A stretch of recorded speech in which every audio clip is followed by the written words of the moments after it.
Hello, everybody. I'm Tom Fender, Development Director at TWC. This is my second interview. Today, I'm joined by Jess Douglas, who many of us know, many of us have ridden with on the MAG bike ride only a couple of months or so ago.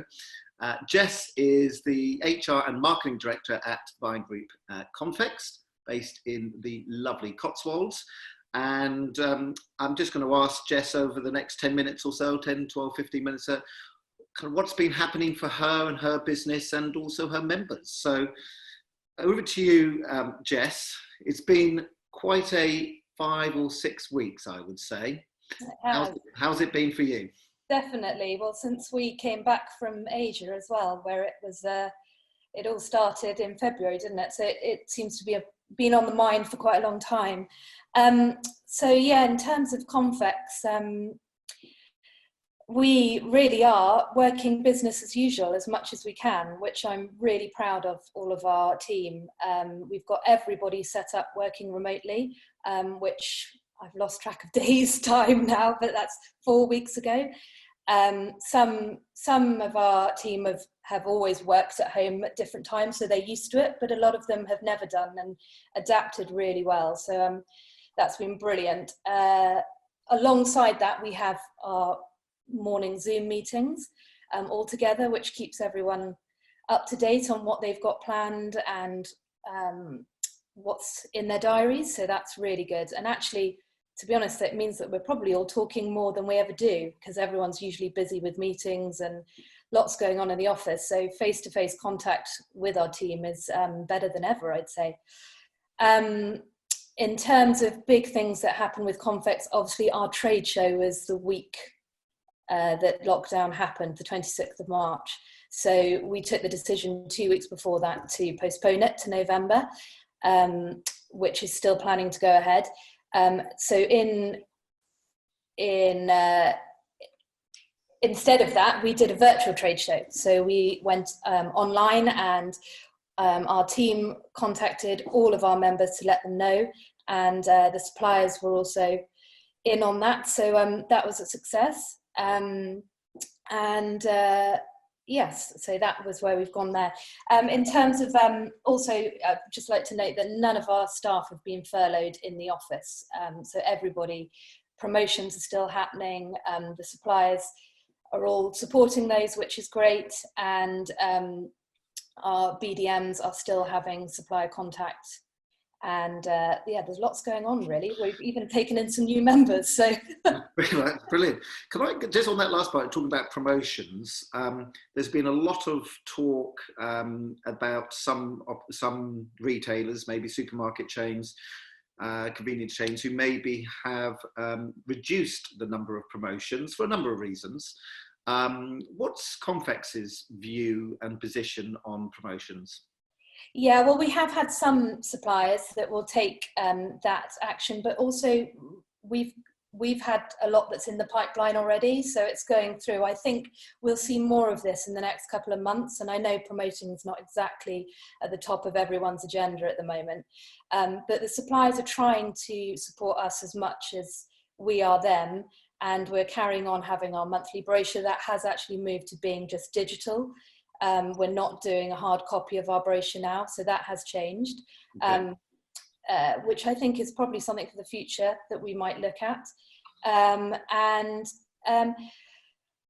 think with everybody, everywhere, it's so changeable, isn't it? All the time, everything's changing. So we're trying to support our members and suppliers as much as what they want to do with promoting, and whether they do, whether they don't.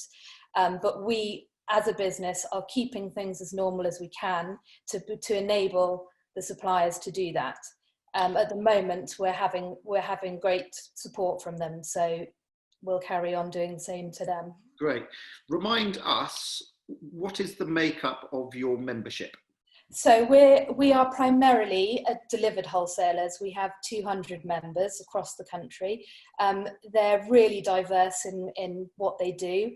A lot of food service, a lot of retail, and what is so great about the Confex member is that they can really get into the nooks and crannies of wholesale. So a lot of them are family-run businesses, have been going for a long time, which also has worked in their favour in terms of what's going on at the moment, because we've been so impressed with a lot of them diversifying and finger on the pulse to change the way they work, to help their customers, and adaptability, which we all know at the moment is key to success. So yeah, we're predominantly delivered wholesalers. Right. And would I be right in thinking that if your makeup is both wholesalers who supply to retailers and food service operators, that you're seeing some of your members enjoying unprecedented success and some suffering unprecedented loss of trade? Of course, yeah, and also that lack of trade came about so quickly. Yeah. For many, which was such a shock. That food service, that changed within 24 hours for a lot, which is hard for anybody, isn't it? So yeah, that's what I was going back to saying, that amazingly the diversification of that, and that's where we've tried to support with initiatives we put in place. And actually something we put in place before coronavirus, but that has worked very well, is our member marketplace, which is an online portal which has enabled our members to trade with each other. So when that food service, in a sense, dropped off a cliff, that enabled them to move stock between each other easier. And I know that other buying groups have done that, and that has helped, yeah, definitely. So yes, the food service is obviously somewhere that will continue to be a work in progress, and see where we're going to be on that. But a lot of other members, I can say Dunsters have done a great job of moving the food service, diversifying into home delivery, which I think we all know is something that might happen more and more in the future.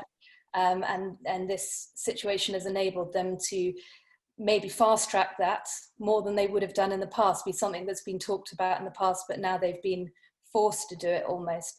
And alongside that, digital has been pushed to the forefront of a lot of our members' agenda, which possibly wasn't there before, because everyone's so busy, aren't you, doing your own things. You talk about these things, but you never necessarily get them done. So yeah, digital and home delivery through digital has been pushed to the forefront. And do you think a lot of it's very impressive that business have been so agile.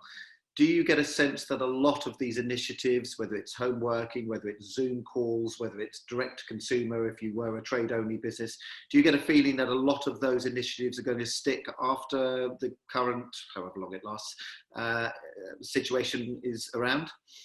Yeah, I think the data will have to tell us that as well, Tom. I think it'll be really interesting to see what works and what doesn't work. And yeah, I mean, you can't get away from the fact, can you, that face-to-face contact is never really going to be replaced, and especially when it becomes when it comes to supplier and buying group meetings, that face-to-face contact is never going to be quite the same over Zoom.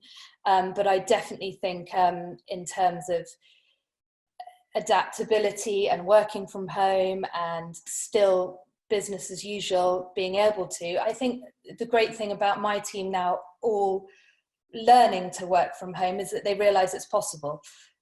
So whether, I don't necessarily think everybody wants to do it either. You know, some people prefer it, some people don't. So I think that's going to be interesting to see afterwards. But yes, I think business will change. I think business will change dramatically, and how that is going to be is difficult to tell. But I also think it will have an impact on where business is.